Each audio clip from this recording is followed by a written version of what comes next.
우리 서로 인사하겠습니다. 우리에게 좋은 일이 일어나고 있습니다.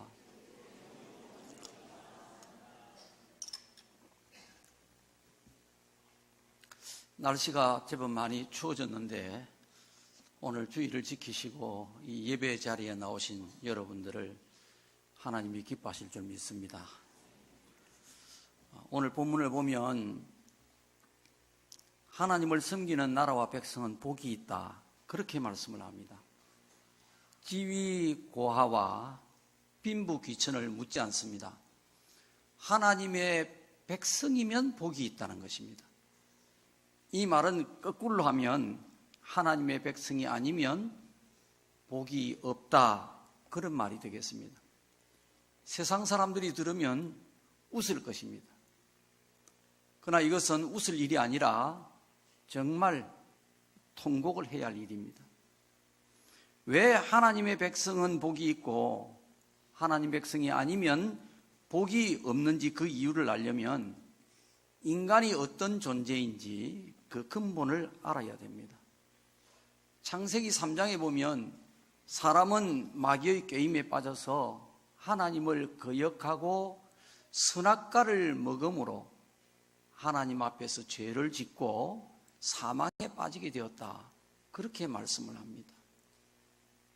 이 사망은 바로 하나님과 끊어지는 것을 말합니다. 생명에서 끊어져 버린 존재가 되어졌다. 그래서 인간은 죄인으로 살다가 때가 되어 죽게 되어지면 영원한 사망, 다시는 죽을 수 없는 지옥불 속에서 고통을 받게 되는 것입니다. 이것이 인간이 가야 할 운명입니다. 누가복음 16장에 보면 예수님이 부자와 거지 나사로의 이야기를 합니다. 이 부자는 호의호식하면서 날마다 화롭게 즐겼다, 그렇게 말합니다. 그런데 이 거지 나사로는 헌대투성이로 부자의 집 대문 앞에 버려진 채 부자의 상에서 떨어지는 부스러기를 얻어먹으려고 했지만 그것조차 배를 채우지 못했습니다. 그러다가 때가 되어서 이 거지 나사로가 죽었는데 천사에 받들려서 아브라함의 품에 들어갔다, 그렇게 말합니다. 아브라함의 품은 이 이스라엘 백성들은 바로 낙원 천국을 말합니다. 부자도 때가 되어 죽었습니다. 그런데 이 부자는 지옥에 갔습니다. 음부라고 그럽니다. 그 음부에 가서 뜨거운 불 속에서 물 한 방울 먹을 수 없는 그런 고통을 당하고 있었습니다. 지옥에 간 부자, 결코 복이 있는 사람 아닙니다. 그가 사는 동안에는 참 복이 많은 줄 알았는데, 사람들이 부러워할 그런 사람이었는데 알고 보니 그게 복이 아니었어요. 쏟고 산 것입니다. 복을 많이 받은 줄 쏟고 그렇게 살다가 간 거예요. 그러나 이 거지 나사로는 비록 거지로 불행하게 살았지만 그가 죽고 난 이후에는 다시는 고통이 없는 낙원 천국에 들어가게 된 것입니다. 그것은 바로 여호와를 자기 하나님으로 섬기면서 살았기 때문에 천국의 복을 받게 된 것입니다. 그래서 사람은 세상에서 성공하고 잘 살고 아무리 행복해도 하나님이 없으면 복이 없습니다. 물론 하나님을 믿고 잘 살면 더욱 좋겠지만은 비록 고생하고 힘들고 내세울 것도 없고 자랑할 것도 없고 그렇게 살아도 하나님을 믿으면 복이 있는 겁니다. 사람은 부귀영화가 복의 기준이 아니고 그 사람 속에 하나님이 있느냐 없느냐가 바로 복의 기준입니다. 그 하나님은 어떤 분이십니까? 오늘 13절 말씀을 보면 여호와께서 하늘에서 굽어보사 모든 인생을 살피신다, 그렇게 말씀을 하셨습니다. 하나님이 하늘에서 굽어보셔서 모든 인생을 살피신다. 하나님이 무슨 자격으로 그렇게 모든 인생을 살피시겠습니까? 성경에는 말씀하기를 하나님은 바로 이 천지 만물을 지으신 창조주라 그러십니다. 하나님은 바로 주라, 주인이시라 그러십니다. 하나님은 왕 중에 왕이시라고 그럽니다. 만왕의 왕, 모든 왕들까지를 다 다스리는 진짜 왕이다, 그런 얘기입니다. 선과 악을 심판하는 재판장이라 그렇게 성경에는 기록을 하고 있습니다. 하나님이 이런 자격을 가지고 하늘에서 이 땅을 굽어보셔서 모든 인생을 살피신다는 것입니다. 자, 여기에 굽어보사 하는 것은 원어의 뜻은 주목한다, 주시한다 그런 뜻입니다. 살핀다는 뜻은 본다 그런 뜻입니다. 그러니까 이 말을 해석하면 하나님은 하늘에서 모든 인생을 주목해서 본다는 것입니다. 주목한다는 것은 그냥 스쳐 지나가는 걸 말하는 게 아니에요. 아주 세밀하게 지켜보신다 그런 뜻입니다. 모든 인생을. 자, 그러면 왜 하나님이 모든 인생을 그렇게 지켜보시고 살펴보실까요? 그것은 모든 인생이 행한 대로 얻게 하기 위해서입니다. 하나님이 이 세상을 왕으로서, 주인으로서, 재판장으로서 공평하게 다스리신다는 거예요. 누구 한 사람 억울함이 없도록, 그 누구도 하나님의 눈에서 피할 수 없도록 완전하게 살피시고 완전하게 다스리신다는 겁니다. 욥기 34장 11절에 보면 하나님은 사람의 일을 따라 보응하사 각각 그 행위대로 얻게 하시나니 했습니다. 하나님은 어떤 분이시냐? 보응하시는 하나님이세요. 보응이라는 것은 보상한다, 대우한다, 마땅한 상벌을 준다, 그런 원어의 뜻을 가지고 있습니다. 하나님은 사람의 행위를 따라서 그 행위에 맞는 보상을 하시는 분이세요. 그 행위에 맞도록 사람을 대우하신다 이 말이죠. 그 행위에 맞도록 상도 주시고 행위에 맞도록 벌도 주시는 분이시다, 그런 뜻입니다. 이사야 3장 11절에는 이렇게 말씀합니다. 악인에게는 화가 있으리니 그 손으로 행한 대로 보응을 받을 것임이니라. 그 손으로 행한 대로 보응을 받는다. 악인은 화를 당하게 된다. 이 화라고 하는 것은 원어의 뜻이 그렇습니다. 해롭다 이런 뜻입니다. 그리고 재난, 비참 이런 뜻을 가지고 있습니다. 그러니까 악인은, 악한 사람은 때가 되면 반드시 재난을 당하게 되고 또 비참한 일을 당하게 되고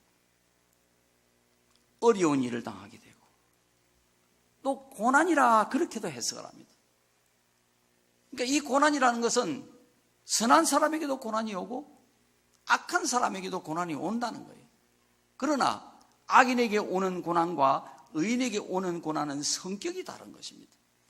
악인에게는 그 사람을 하나님께서 형벌을 주기 위해서, 그 악에 대해서 보응을 하기 위해서 하나님이 심판하시는 그러한 고난인 것입니다. 자, 악을 적게 행한 사람과 악을 많이 행한 사람 같을 수가 없습니다. 비슷할 수도 없는 거예요. 그 사람이 악을 행한 만큼 하나님께서 고통받게 하시는 것입니다. 잠언 22장 4절에는 보면 겸손과 여호와를 경외하는 자는 재물과 영광과 생명을 보응받는다 그렇게 되어 있습니다. 하나님을 믿는 것도 마찬가지예요. 그냥 왔다 갔다 믿는 거하고 아주 하나님을 정말 극진하게 정성을 다해서 잘 섬기는 거하고 같아서는 안 되겠죠. 이걸 하나님은 정확하게 믿음도 신앙생활도 그 사람이 하나님을 어떻게 섬기느냐, 섬기는 만큼 재물과 생명과 영광을 보응받게 하신다는 것입니다. 오늘 본문 바로 그 밑에 있는 부분 18절과 19절 말씀을 보면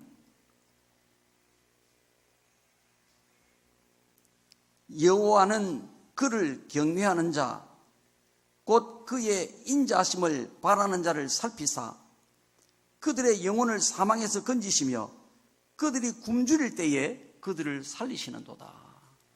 하나님이 하늘에서 살피시고 정말 하나님을 사랑하는 자, 의로운 자, 그 사람은 사망에서 그 영혼을 건지실 뿐만 아니라 굶주릴 때에 그를 먹여 살린다는 것입니다. 우리 교회가 건축 후에 부채로 어려움을 참 많이 당했습니다.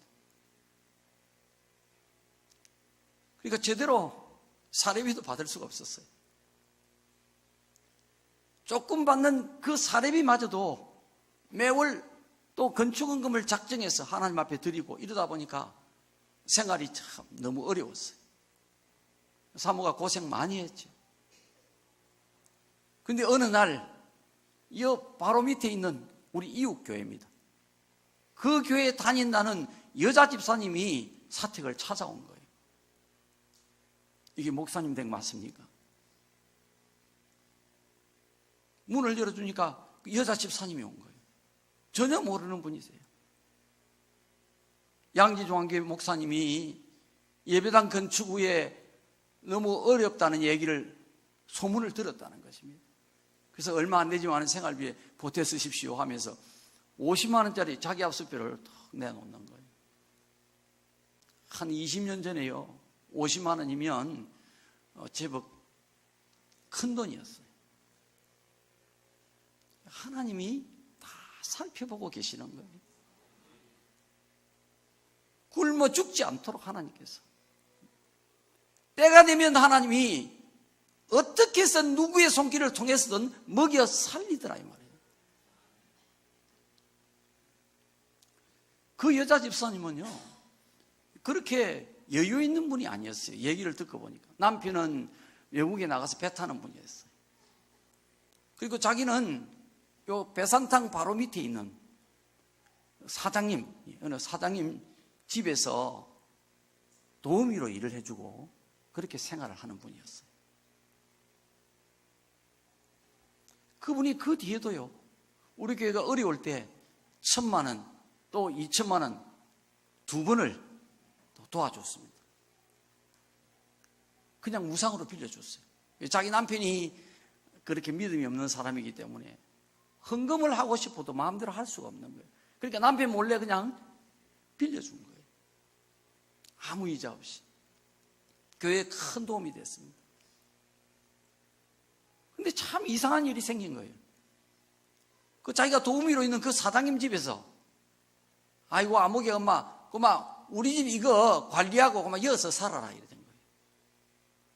그래가지고 그 사장님 집 이거 굉장히 저택입니다. 내려갈 때 보면 지금 아파트 짓고 있는 바로 그 길 오른쪽 편에 배산탕 바로 싹 돌았으면 밑에 안에 정원도 있고 큰 이런 그 바위들 막 놓고 이래가지고 위로 올라가면서 집이 덩그랗게 세워져 있는 아주 큰 집이에요. 좋은 집이에요. 그 집에서 그냥 산 거예요. 아무 뭐 전세도 없고 월세도 없고 그냥 살아라는 거예요. 관리하면서. 내가 며칠 전에 전화를 걸어봤어요. 아직도 그 집에서 살고 있느냐? 아직도 살고 있대요. 지금 그 집에서 산 지가 16년 됐대요. 하는 말이 그분들은 하나님 믿는 분도 아닌데 참 희한한 일이라는 거예요. 얼마 전에 자기가 이사를 나가겠다고 이야기했대요. 그러니까 아이고 말라고 그냥 불편하고 왔다 갔다 하려고 그러나 막 그만 계속 더 살아라. 그래서 그냥 지금 더 사는 거예요. 그냥 16년째 그 사장 집을 자기 집처럼 그냥 살고 있는 거예요. 세상에 이런 일이 있겠습니까, 여러분? 자기도 희한한 일이래요. 하나님이 집사님에게 은혜를 베푸셨습니다. 그러니까 예, 맞습니다. 하나님 다 보고 계시는 거예요. 다 알고 계시는 거예요. 그 행위대로 하나님이 갚아주시는 거예요. 두 번째는요, 하나님이 자기 백성을 지키기 위해서 모든 인생을 살피시는 거예요. 신명기 32장 10절에 보면 여호와께서 그를 황무지에서 짐승이 부르짖는 광야에서 만나시고 호위하시며 보호하시며 자기의 눈동자같이 지키셨도다 그랬습니다. 여기에 그를 하는 것은 이스라엘 백성들, 자기 백성을 말합니다. 하나님이 자기 백성을 자기 눈동자를 지키는 것처럼 지켰다는 것입니다. 지금도 하나님께서는 저와 여러분을 자기 눈동자처럼 지키고 계시는 것입니다. 그래서 살펴보고 계시는 거예요. 자, 이 말씀을 들으면 참 위로가 되고 은혜가 되는데 또 이상하게 마음 한켠이 좀 썰렁합니다. 하나님이 그러면 우리를 그렇게 자기 눈동자처럼 지키시는데 왜 삶은 괴롭고 힘들고 마음도 아프고 몸도 아프고 왜 이럴까? 그런 이야기입니다. 조창환 목사가 쓴 천상의 노래 책에 보면 인생이 삶이 마음대로 안 되는 것은 자기 마음대로 되면 안 되기 때문이다. 그런 구절이 있어요. 삶이 내가 원하는 대로 안 되는 것은 그렇게 되면 안 되기 때문에 그렇다는 것입니다. 우리는 그렇게 되었으면 좋겠어요. 그게 우리의 갈증이란 말이에요. 그렇죠? 난 이렇게 지금 살고 싶지 않은데, 난 괴롭고 싶지 않은데, 난 이렇게 힘들고 싶지 않은데, 난 이렇게 아프고 싶지 않은데, 이렇게 마음이 괴롭고 싶지 않은데, 근데 왜 이럴까? 이거란 말이에요. 그죠? 근데 인생은 자기가 생각하는, 자기가 바라는, 자기가 소원하는, 자기가 비는 그렇게 되면 안 된다는 것입니다. 그러면 어떻게 된다 말입니까? 하나님이 원하시는 대로 돼야 되는 거예요. 인생은 내 원하는 대로가 아니고 하나님이 원하시는 대로 되어야 됩니다. 자, 그러면 내 삶은 이렇게 아프고 힘든데 하나님이 원하시는 것은 뭐라 말입니까 도대체? 도대체 무슨 딴 뜻이 있기에 하나님이 나를 눈동자처럼 지키신다는데 삶은 이렇게 아프냐 말이에요. 삶은 때때로 이렇게 왜 힘드느냐 이 말이에요. 그것은 하나님이 우리를 자라게 하기 위해서 우리 삶이 아픈 거예요. 삶의 고통은 바로 우리의 신앙이 자라는 밭입니다. 우리 믿음은요, 우리 삶이 아플 때 자라는 거예요. 그게 걸음이란 말이에요. 그게 걸음. 그거 먹고 자라는 거예요. 그거 먹고 자라는 거예요. 달달한 걸 먹으면, 우리 삶이 평안하고 좋으면, 그냥 잘 되면, 그러면요, 신앙이 자라질 않아요. 믿음이 자라질 않아요. 삶이 아플 때 우리 마음에 하나님의 성품이 자라는 거예요. 우리가 아프고 힘들 때 우리의 내면이, 우리의 속사람이 변한단 말이에요. 참 희한한 일이란 말이에요, 이게. 아파야 변한다는 거예요. 힘들어야 변하고, 힘들어야 자라고. 그래서 부득불 하나님이 우리 삶을 아프게 하시는 거예요. 자, 그 다음에는 우리 영혼을 안전하게 하기 위해서 삶이 아픈 것입니다. 바울이 이렇게 말을 합니다. 어느 날 자기의 속사람이 하나님의 영에 이끌려서 삼층천 천국에 올라갔다는 것입니다. 그 천국에서 가히 사람에게 이룰 수 없는 비밀을 들었다는 것입니다. 말할 수 없는 비밀을 들은 거예요. 엄청난 은혜를 체험한 거죠, 바울이요. 그래서 하나님이 바울이 교만하지 않도록, 너무 특별한 은혜를 받았기 때문에 교만하지 않도록 그 육체에 가시를 주셨다.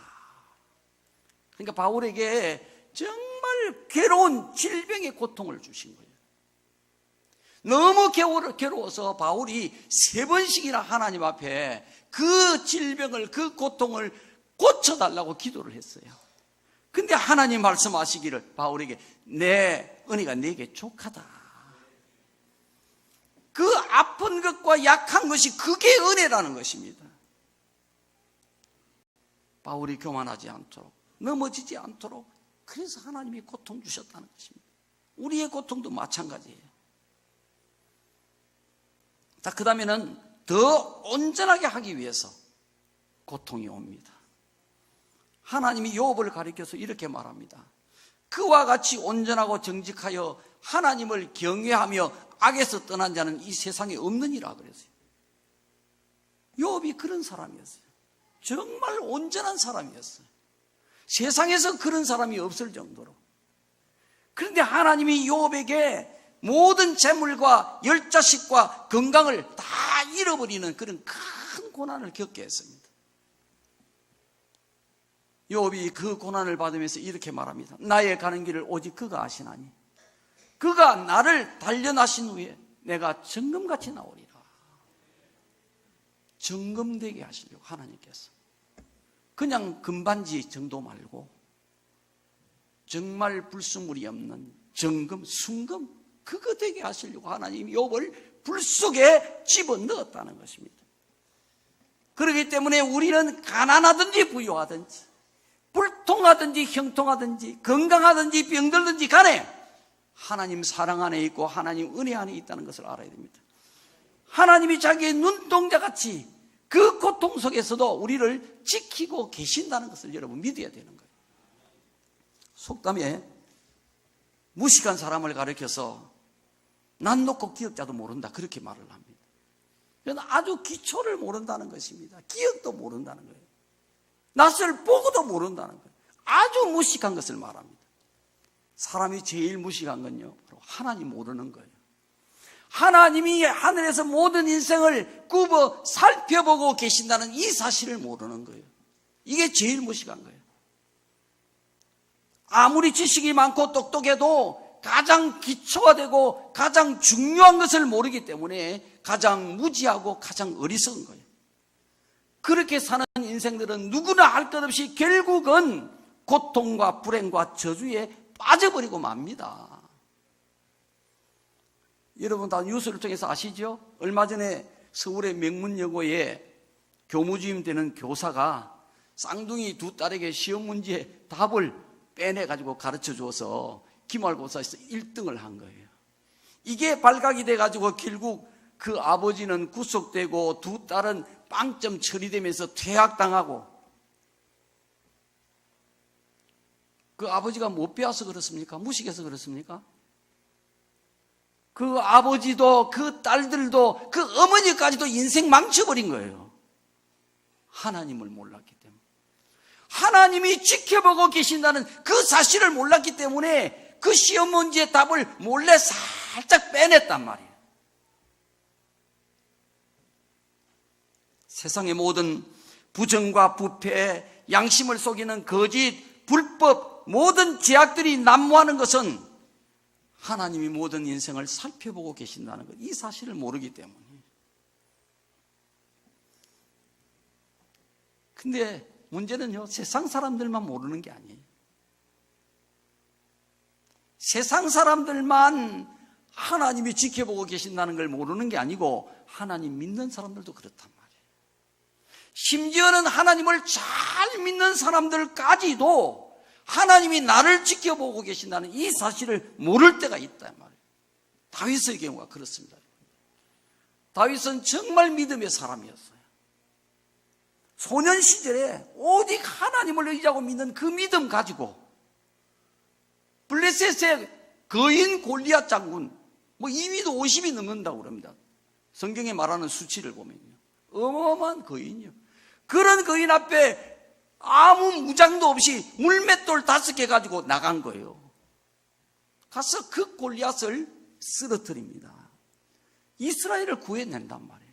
이렇게 믿음이 좋은 다윗이었는데 사무엘하 11장에 보면 그가 왕이 된 후에 어느 날 큰 죄를 범합니다. 충성된 신하 우리아의 아내 밧세바를 왕궁으로 불러서 간음을 하고, 이 밧세바가 임신한 사실을 숨기기 위해서 그의 남편 우리아를 위험한 전쟁터에 일부러 내보내가지고 죽게 하고 그 밧세바를 아내로 취해버립니다. 다윗은 자기 목적을 이루었고 또 아무도 모르게 모든 일이 잘 마무리된 줄 알았어요. 그런데 하나님이 그 다윗의 모든 것을 다 지켜보고 계셨다 이 말이에요. 하나님이 나단 선지자를 다윗에게 보냅니다. 그리고는 이렇게 책망을 합니다. 내가 어찌하여 여호와의 말씀을 업신여기고 내 보기에 악을 행했느냐. 이제 내가 나를 업신여기고 헷사람 우리아의 아내를 빼앗아 내 아내로 삼았은즉 칼이 내 집에서 영원토록 떠나지 아니하리라. 여러분, 인생이요, 내가 그냥 독한만 먹는다고 이게 사라지는 게 아닙니다. 하나님이 자비를 베푸시고 복을 주셔야 사라지는 것이고, 하나님이 진노하시면 그 삶이 무너지는 거예요. 안 사라진다 이 말이에요, 결국은요. 그 후로 다윗의 집안에는 정말 하나님이 말씀하신 대로 이복 오빠가 여동생을 강간하고, 그 사건으로 인해서 이복 형제 간에 살인이 일어나고, 장남 압살롬이 아버지 다윗을 반란을 일으켜가지고 아버지를 죽이고 지가 왕이 되려고 하다가 그 아들마저 죽임을 당합니다. 무서운 벌을 받았어요. 하나님은 의로우신 재판장이십니다. 죄에는 반드시 형벌이 따라오고 고통의 대가를 치르게 되어 있습니다. 그래서 성경은 죄와 싸우라고 말씀을 합니다. 싸우되 그냥 우리 경상도 말로 앵간히 싸워서는 안 된다는 것입니다. 피 흘리기까지 싸우라고 그렇게 경고를 합니다.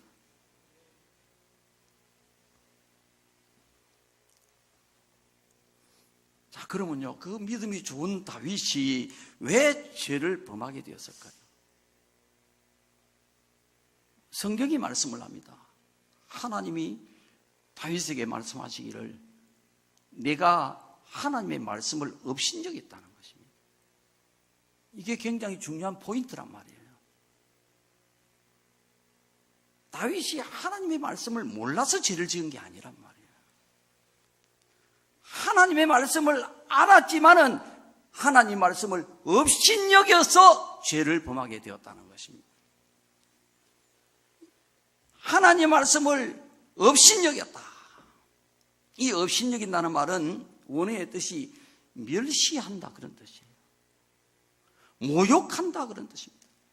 싫어한다, 얕본다 이런 뜻을 가지고 있습니다. 하나님이 다윗에게 하신 말씀은요, 네가 하나님의 여호와의 말씀을 업신여겼다 하는 말은 내가 하나님의 말씀을 멸시했다, 하나님의 말씀을 모욕했다, 싫어했다, 얕보았다 그런 뜻입니다. 멸시한다, 좀 과한 것 같지, 그렇죠? 하나님을 믿는 사람이 하나님의 말씀을 어떻게 멸시할 수 있나? 멸시한다는 원어의 뜻은요, 보잘것없이 여긴다 이 말이죠. 에이, 말씀이 그러면 뭐, 그렇지 뭐. 그래도 어쩔 수 없어. 그래도 싫어. 이게 멸시하는 겁니다.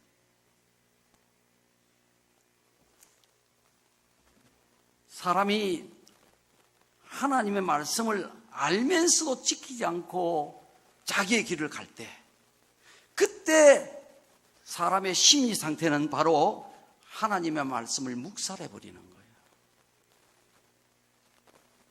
무시해버린단 말이죠. 마치 탁상 위에 있는 물컵을 말이죠. 화가 나면 어떻게 합니까? 탁 밀어쳐버리잖아요. 그죠? 치우라는 거예요. 그때 심리 상태는 바로 이런 거예요. 하나님의 말씀을 밀쳐버리는 것입니다. 이 멸시한단 말이에요. 하나님을 모욕하는 것이다. 하나님 말씀을 듣기 싫어한다 말이에요.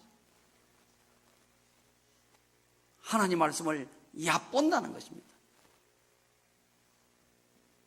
여러분, 이거는 지어낸 말도 아니고 실제 우리의 심리가 그렇더라고요. 내가 보니까요. 하나님의 말씀을 그러면 그렇지 뭐 나중에는 일이 나오더라고요. 제가 사람을 겪어보니까요. 내 죽으면 그뿐이지 뭐. 일이 나오더라니까요. 얕보는 거예요. 죽겠다는 이야기가 아니죠. 뭐 그렇게 될까이? 그죠? 이란단 말이에요. 이게 우리가 우리가 하나님 말씀을 알면서도 어길 때는 우리의 내면의 심리 상태는 그렇게 하나님 말씀을 멸시하게 되는 것이고 하나님의 명예를 모욕하게 되는 것이다 이 말이에요. 하나님이 다윗에게 그러잖아요. 처음에는 내가 여호와의 말씀을 업신여기다 해놓고 내가 나를 멸시했으니 그러잖아요. 우린 그냥 가볍게 성경 말씀을 알면서도 어기고 살 때가 있지만 그건 바로 하나님을 멸시하는 것이란 말이에요. 왜 믿음이 좋은 다윗이 하나님의 말씀을 업신여기게 되었을까요? 바로 죄의 욕망 때문입니다. 욕구의 감정 안에서 끌어오르는 이 욕망의 감정이 있잖아요. 이걸 정욕이라 그렇게 성경은 말합니다. 이 정욕 때문에, 이 정욕은 바로 자기의 뜻을 이루고 자기를 기쁘게 하려는 죄의 힘입니다. 사단이 인간을 거꾸로 떨이기 위해서 불어넣는 사망의 독입니다. 이게. 이 독이 여러분 안에서 막 솟아오른단 말이에요. 여러분이 말씀을 불순종하게 될 때 그때는요 안에서 사망의 독이 막 올라온단 말이에요. 사람은 이걸 받아먹는단 말이죠. 이 사단이 주는 독잔을 그냥 기꺼이 힘을 다해서 받아먹어버리는 거예요. 그 말씀을 어겨버린단 말이에요. 우리가 말씀을 알지만은 사단이 주는 욕망과 정욕이 마음에 불을 붙이게 되어지면 하나님 말씀 알아도 그 말씀 소용없는 거예요. 설교를 들어서 말씀을 들었지만은 그 말씀에 복종 안 하는 겁니다. 자기가 원하는 대로 생각하고 판단하고 말하고 행동하고 하나님 말씀을 업신여겨버리는 거예요.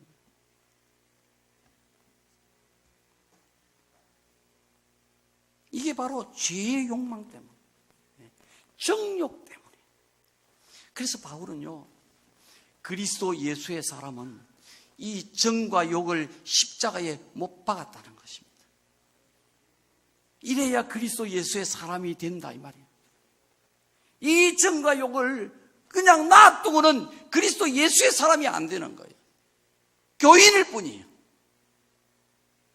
어떤 신분에 있든 직분에 있든 얼마나 신앙생활을 했든 간에 이 정과 욕을 그냥 놔두고는 그리스도인이 되지 못하는 거예요. 신앙이 뭡니까? 종교가 뭡니까? 기독교입니다. 이렇게 되는 거예요. 여기까지. 바울은 이어서 말하기를 내가 그리스도와 함께 십자가에 못 박혀 죽었나니 그런 적 이제는 내가 사는 것이 아니요 오직 내 안에 그리스도께서 사는 것이라. 이게 바울의 삶이었고 이게 참된 그리스도인의 삶은 바로 이런 것이다 이 말이거든요. 근데 이게 쉽게 되는 게 아니라는 거예요. 바울은 이렇게 살기 위해서는 어떻게 해야 되는지 소중한 귀중한 교훈을 우리에게 가르쳐 줍니다. 바울이 말하기를 나는 날마다 죽노라. 여러분 귀한 것이 그렇게 쉽게 되는 것은 이 세상에 없습니다. 정말 값지고 가치 있는 것은요 그냥 대충해서 되는 것은 없어요. 세상에서 돈을 벌고 성공하는 사람들도요 정말 죽기 살기로 거기에 자기 몸을 쏟는 거예요. 공부를 잘하는 학생도 그냥 슬슬슬레가 되는 거 아니에요. 늘 그냥 자기를 그 공부하는 일에 다 쏟는 겁니다. 잠자는 몇 시간 빼고는 전부 길을 가면서도 공부하고 손에 종이 쪽지를 적어가지고 보면서 길을 걸어가고 차를 타고 버스를 타고 갈 때도 손바닥 안에 종이 적어가지고 그걸 암기하면서 가고 쉬는 시간에도 화장실 가는 거 외에는 늘 그냥 앉아서 또 책 보고 점심시간에도 도시락 까먹고 또 누가 시키든지 안 시키든지 간에 또 책하고 씨름을 하고 이런단 말이에요. 우리의 신앙생활도 마찬가지입니다. 우리가 정말 하나님이 기뻐하시는 그런 그리스도인이 되려고 하면 날마다 죽는 거예요. 날마다. 이게 되어야 이 시대의 교회가 사는 겁니다. 이래야 하나님의 백성이 사는 것입니다. 이 정과 욕이라고 하는 것은 바로 옛사람입니다. 타고난 죄의 성품이란 말이에요.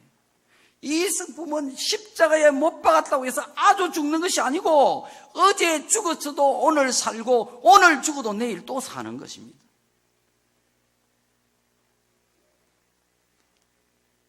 여러분 눈에 거머리 있죠? 거머리. 거머리는 잘라내도 또 살아요. 도마뱀꼬리는 잘라내도 또 자라요.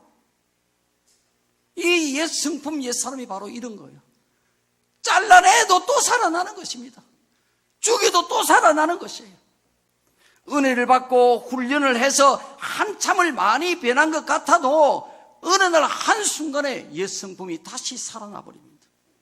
그래서 바울 사도는 나는 날마다 죽는다고 우리에게 가르쳐 주시는 거예요. 그냥 교회를 다녀서 되는 게 아니란 말이에요. 성경 공부를 많이 했다고 되는 것도 아니란 말이에요. 성경 공부를 했으면 그 성경 말씀대로 날마다 죽는 훈련을 해야 되는 것이다. 하나님을 믿는 것은 바로 예수님 따라가는 거예요. 예수님 보고 따라가는 것입니다. 누구든지 나를 따르려면 그러잖아요. 예수님께서요. 자기를 부인하고 제 십자가를 지고 나를 쫓을 것이니라. 예수님 따라가는 그 길이란 말이에요. 그 길은 예수님이 내 죄를 위하여 죽으신 그 십자가를 바라보면서 이제는 날마다 내가 그 십자가에 죽는 것이에요. 그게 신앙의 길이란 말이에요. 성도의 삶은 바로 옛사람을 죽이는 훈련이고 잘 죽는 것이 잘 사는 것이고 잘 죽는 것이 잘 이기는 것입니다. 그래야만 하나님의 말씀을 우리가 업신여기지 않고 복을 받고 상을 받게 된다 이 말이에요. 오늘 15절 말씀을 보면 그는 그들 모두의 마음을 지으시며 하나님은 우리 모두의 마음을 지으셨다는 것입니다. 그들이 하는 일을 굽어 살피시는 이로다 그럽니다. 13절에도 살피신다는 말이 나오고 15절에도 굽어 살피신다는 말이 나오는데 그 원어의 뜻은 조금 다릅니다. 13절에 살피신다는 말은 원어로 라라고 하는 말이에요. 이 말은 본다 그런 뜻입니다. 그런데 15절에 살피신다는 이 말은 원어가 being이라고 하는 말이에요. 구별한다, 안다 그런 뜻이에요. 그냥 본다는 거하고 다릅니다. 보긴 보는데 구별을 하고 알고 그 말입니다. 이 말을 우리가 해석을 해보면 하나님은 인간의 마음을 지으신 분이신데 그렇기 때문에 이 마음을 하나님은 다 아신다는 거예요. 하나님은 사람의 마음을 보시고 그 사람의 모든 행위를 판단하신다는 것입니다. 사람은요 그렇지 않습니다. 사람은 사람의 마음을 알 도리가 없어요. 그렇죠? 10길 물속은 알아도 한 길 사람의 마음속은 알 수가 없다 그런 말을 합니다. 이건 사람을 말합니다. 그러나 하나님은 그렇지 않아요. 하나님은 사람의 마음속을 다 알고 계신단 말이에요. 왜냐? 그렇게 하나님은 사람의 마음을 창조하신 거예요.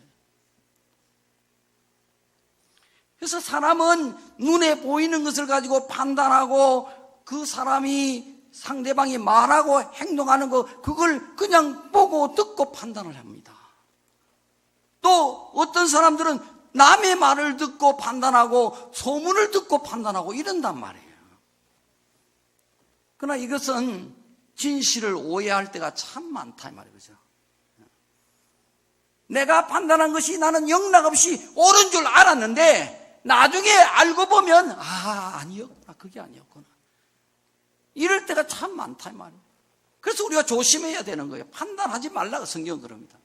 주님 오실 때까지 너희가 아무것도 판단하지 말라 그럽니다. 이 말은 무슨 말이냐면 그냥 판단하지 마라 그런 뜻이 아니고 사람의 이 육을 가지고 자기 기준으로 판단을 아무것도 하지 마라 이 말이에요.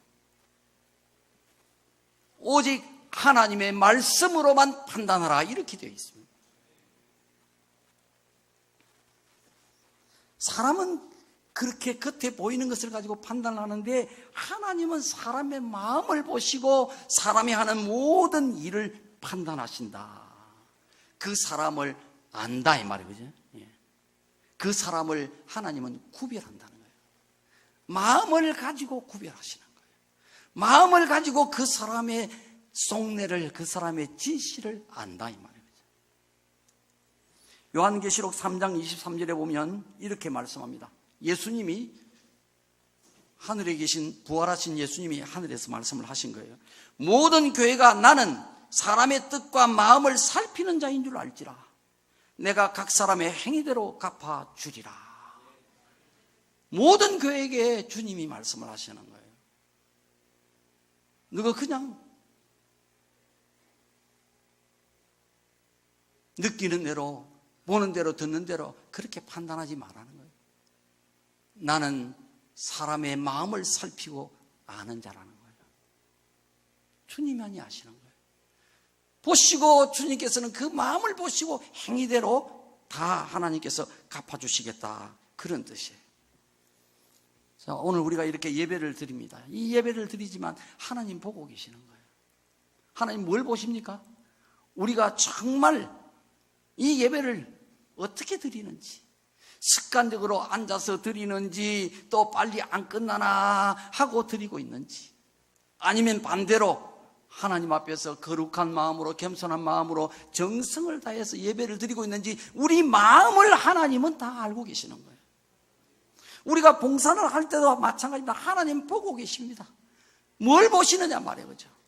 우리가 어떤 마음 자세로 봉사를 하고 있는지, 할 수 없이 하는지, 마지못해서 하는지, 억지로 하는 건지, 아니면 정말 주님 사랑하는 그 마음 가지고, 주님 나를 위해서 십자가에 못 박혀 죽어주시고 내 생명 구원해서 천국 가게 해주셨으니 내가 무엇으로 은혜를 갚겠노? 내가 주님 교회를 위해서 일하는 거 이거 아무것도 아니지.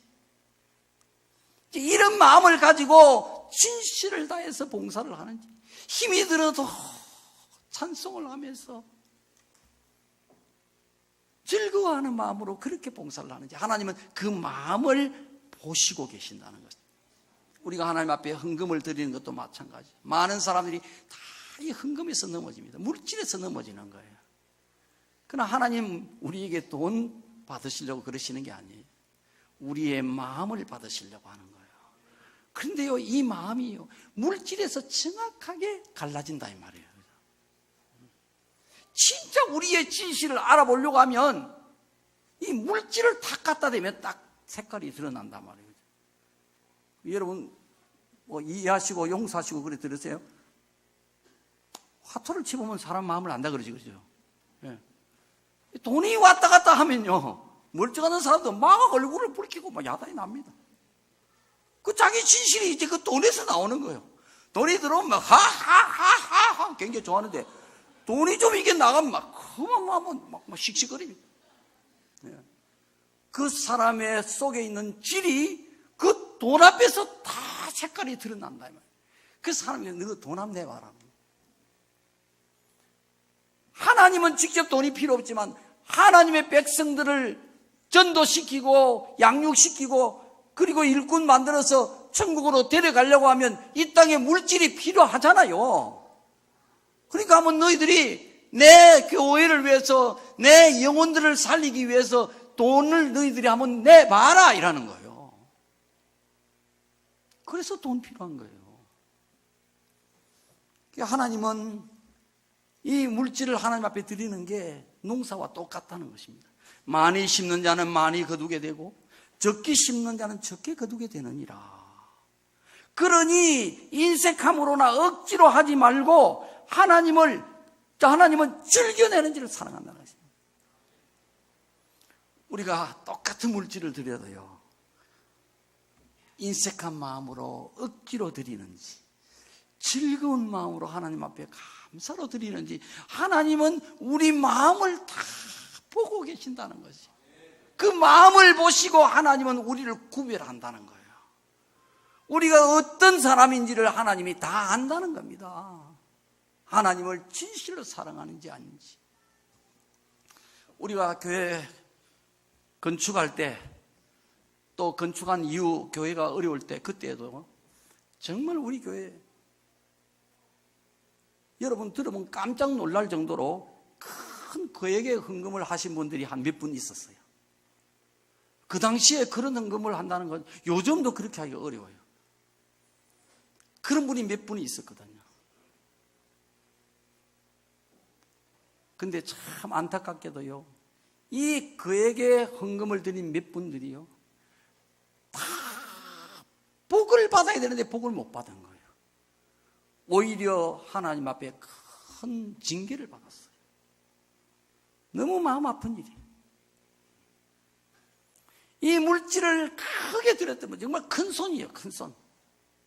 교회를 위해서 큰 역할을 그때 했단 말이에요, 분명히. 근데 이분들이 하나같이 그 큰 물질을 드린 그 몇 분들이 다 교회를 힘들게 하고 주의 종의 마음을 아프게 했단 말이에요. 그렇게 많은 물질, 그 소중한 물질을 교회를 위해서 바치고도 하나님은 사람이 볼 때는 와, 진짜 우리 교회 정말 귀한 일꾼이다. 지난번에 얼마를 헌금했다. 와, 진짜 대단하다. 사람은 이렇게 보지만 하나님은 그 마음을 보시는 거예요. 그 마음을 보시고 하나님은 보응을 하시는 거예요. 마음을 보시고 그 사람을 구별하고 그 사람의 진실을 하나님이 다 아시는 거예요. 아마 지금은 그분들이 다 지난날의 그런 삶을 통해서 크게 깨닫고 아마 좋은 일꾼이 된 줄로 나는 믿습니다. 사람은 누구나 다 그렇게 실수하고 실패하고 넘어지는 그런 때가 있단 말이에요. 그것을 통해서 사람은 경험을 얻고 또 자라게 되는 거예요. 그런가 하면은 이와는 다르게 내가 평생토록 잊을 수 없는 그런 아주 감동적인 그런 일도 있었습니다. 한 23년 전 이야기예요. 우리가 24년 전에 예배당을 이제 완공을 해서 입당을 했는데 그로부터 아마 한 1년이 채 안 됐을 거예요. 그때 이야기. 우리가 입당을 하기는 했는데 돈 한 푼 없이 이 예배당을 지었잖아요. 우리가 지으려고 해서 지은 게 아니라고 했잖아요. 우리 그냥 땅만 파달라고 부탁한 거예요. 땅만 파달라고. 방해를 계속 거의 3년 가까이 그렇게 방해를 받았으니까 이제는 하나님께서 지으라 하셨단 말이에요. 응답을 받았단 말이에요. 돈이 없는 거예요. 돈이 없는 거예요. 땅만 좀 파주세요 했는데 이 건축업자가 그냥 이 집을 음을 막 끊어가지고 막 지어버렸단 말이에요. 우리는 이 돈 그냥 갖다 댄다고 가라이가 째진 거예요. 근데 희한하게 돈이요, 결국 7억이라는 돈이 빚으로 나온 거예요. 그때 돈으로. 얼마나 큰 돈이에요. 담보 하나도 없이 다 우리 교인들이 이제 보증 쓰고 이래가 신용으로 7억을 돈을 다 둘러댄 거예요. 이거 기적입니다, 여러분요. 지금 7억 여러분 담보 없이 어디서 돈 빌릴 수 있겠습니까? 7천만 원도 못 빌립니다. 700만 원도 여러분 그냥 빌려달라면 잘 안 빌려줍니다. 근데 문제는 돈이 하나도 없는 거예요. 그래서 이 뒤에 담을 못 친 거예요. 담을. 예배당은 들어왔는데 담을 못 친 거예요. 뒤에 나가보면 여러분 아시지만 우리 뒤에 땅이 이 뒷집들보다도 한 2, 3m가 높습니다. 그런데 여기에 담이 없으니까 얼마나 위험해요. 잘못하면 떨어져 버리잖아요. 사람 죽습니다. 2, 3m 같으면요. 그런데다가 저 바로 서쪽에 있는 저 집이에요. 바로 안방이 바로 내려다 보인단 말이에요. 그러니까 저 집에 할머니가 나와서 내가 뒤뜰에서 이렇게 살피고 마음이 안타까워서 막 이렇게 다니고 이랬으면 나를 보면 막 고만 고함을 지르는 거예요. 막. 와, 담 안 샀느냐고, 와, 담 안 샀느냐고. 뭐 때문에 담 안 샀느냐고. 아이고, 죄송합니다. 곧 샀겠습니다. 곧 샀겠습니다. 늘 이렇게 그냥 창피를 당하고 모욕을 당하고 이렇게 했어요. 그러다가 원래는 건축을 하던 집사님이었는데 그 일이 시원찮고 잘 안 되고 이래가지고 또 조그마한 식당을 하다가 그것도 또 잘 안 되고 그러다가 저 서동에다가 거기다가 제법 큰 만화방을 이제 이렇게 투자를 해가지고 연 거예요. 근데 이것도 잘 안 되는 거예요. 그 미천 다 까먹고 결국은 가계수표가 부도가 나서 다 쫄딱 망해버리고, 부정수표 단속법 때문에 이번은 막 이제 경찰을 피해가지고 저 대구로 영천으로 어디로 이제 도망을 다니는 그런 신세가 돼버렸어요. 너무 안타까웠죠. 가끔씩 막 전화가 이리 와요. 막 목사님 여기 영천입니다. 목사님 여기 대구입니다. 막 이러면서 이제 전화가 오네. 객지에서 막 도망을 다니는 거예요. 근데 이제 구정이 거의 다 돼갈 텐데 이분이 이제 툭 교회에 나타난 거예요. 와서는 이제 이 뒤에 이렇게 그냥 위험한 상태, 교회가 담도 못 쌓고 방치되어 있는 이걸 보면서 막 너무 마음 아파하는 거예요.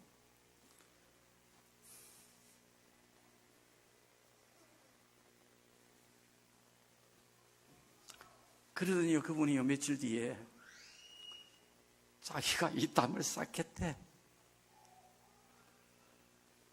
원래 건축업하시는 분이니까 미장하고 이러던 분이었거든요.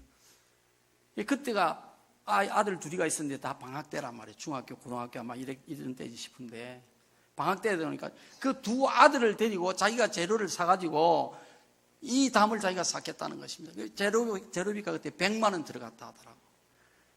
그때 돈 100만 원도 적은 돈 아니잖아요. 그 20년 이렇게 전이니까. 자기 아마 가지고 있는 것 거의 이렇게 다 하나님 앞에 드린 것 같아요. 이래가지고 이 담을 쌓아버린 거예요. 그 밑에 조그만하게 화단도 만들고, 흙도 막 차로 실어와가지고 막 갖다 붓고, 이래가 나무도 심고, 이래가 한 100만 원 돈이 들어간 거예요. 얼마나 제가 그걸 보고요, 너무 고맙고 너무 감사하고. 그때 교인들이 상당히 그래도 제법 많은 숫자였거든요. 그때만 해도요. 돈 있는 사람들도 제법 많이 있었단 말이에요. 근데 제일 돈 없고 제일 망해버리고 부도나고 도망다니던 그 집사님이 자기 가지고 있는 거의 전부를 털어서 이 담을 이렇게 쌓은 거예요. 그 추운 겨울날 말이에요. 아들 둘을 데리고. 근데요, 여러분, 얼마 못 가서요, 큰 일이 터진 거예요. 지금 양정에 있는 현대 아파트 아시죠, 여러분요? 가면 왼쪽 편에 큰 대단지 아파트 현대에 있잖아요. 그 아파트 신축 공사에 토목 공사를 이분이 하청을 받아버린 거예요. 제가 어저께 밤에 한번 인터넷을 못하는 인터넷 내가 한번 찾아봤어요. 현대 아파트가, 양정에 있는 현대 아파트가 나오는지 안 나오는지 찾아보니까 나와요. 나오는데 보니까 1733세대라 1차가. 그 아파트가 준공한 날짜가 1997년이라 11월. 그러니까 정확하게 맞아떨어지는 거예요. 우리가 1994년도에 입당을 했거든요. 94년도 입당했는데 그 아파트가 공사하는데도 한 2, 3년 걸렸을 거 아니에요. 그러니까 딱 그때가 정확하게 맞더라고요. 나는 원래 알고 있었지만 내가 한번 찾아본 거예요, 실제로. 과연 그 양정에 있는 그 현대아파트 토목공사를 이 집사님이 맡아버린 거예요. 요즘 말로 하면요, 대박이 터진 겁니다. 우리 김 집사님, 김성일 집사님 건축업을 하시니까 잘 아시죠? 그 정도 하청 받으면 그 대박 터진 거지요. 집사님 맞답니다.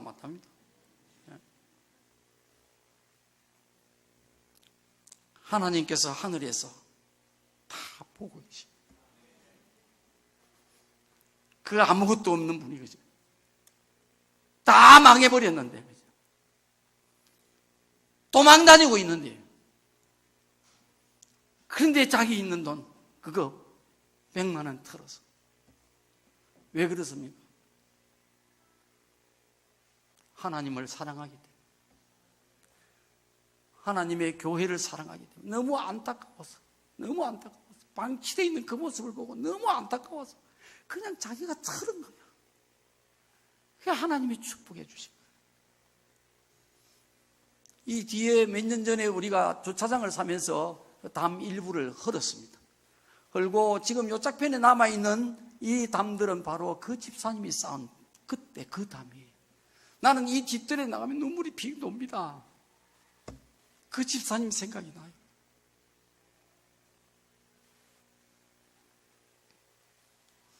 하나님은 정말 살아계시고 교회의 머리가 되셔서 우리 양지종안교회를 지금까지 지키고 세워오셨습니다. 우리는 하나님께 택함을 받아서 천국을 얻은 하나님 백성이고 하나님께 복을 받은 사람들입니다. 이 은혜가 우리의 기쁨이 되고 감사가 되고 어떤 환난과 고통이 와도 헤쳐나갈 수 있는 힘과 능력이 되는 것입니다. 하나님이 눈에 안 보인다고 여러분 하나님을 잊어버리고 살면 안 돼요. 하나님은 하늘에서 모든 인생을 살피고 계십니다. 바로 나를 주목하고 보고 계시고 내 마음을 아시고 내 행위대로 하나님이 갚아주시는 거예요. 오늘 여러분이 꼭 가슴에 새겨야 할 것은 하늘에 계신 그 하나님이 이 땅에 사람으로 오셔서 우리 죄를 위해 십자가에 죽으시고 무덤에서 다시 살아나셔서 하늘로 올라가시고 다시 성령으로 오셔서 지금 우리 안에 계시는 우리 주님이시고 우리 하나님이십니다. 그 하나님이 우리 안에 오심으로 하나님 나라가 우리 마음속에 이제 들어왔습니다. 이제 우리는 우리 마음이 바로 하나님이 계시는 하늘이 된 거예요. 하나님이 계시는 보좌가 된 거예요. 그러므로 저와 여러분은 세상 사람들하고 똑같이 이 땅에 살지만은 천국을 소유한 자로 하늘에 사는 사람처럼 살아야 되는 거예요. 땅의 것을 사랑하지 말고 땅의 것에 매이지도 말고 땅의 것 때문에 낙심하거나 절망하지도 말고 하나님이 아담과 하와에게 복 주셨던 것처럼 이제는 그 복을 회복해서 땅을 정복하면서 살아야 됩니다. 하나님의 자녀의 권세를 지키고 하나님 자녀답게 살아야 되는 거예요. 하나님은 여러분이 어떻게 사는지 하늘에서 주목하며 보고 계십니다. 여러분이 어떤 형편과 처지에 놓여 있는지 하나님이 자기 눈동자를 지키듯이 지키시며 살펴보고 계신다 이 말이에요. 여러분이 교회에 있든지 가정에 있든지 학교, 직장 어디에 있든지 간에 여러분을 살펴보고 계시는 그 하나님을 알고 믿고 바라보는 성도들이 되시기를 바랍니다. 그 믿음의 눈을 밝히 떠서 항상 하나님과 눈을 맞추시고 하나님 앞에서 살아가는 성도들이 되시고 하나님 보시기에 옳고 하나님 보시기에 바르고 하나님 보시기에 기쁘시도록 살아가는 성도들이 되셔서 여러분의 모든 삶을 하나님이 상으로 갚아주시기를 축복합니다.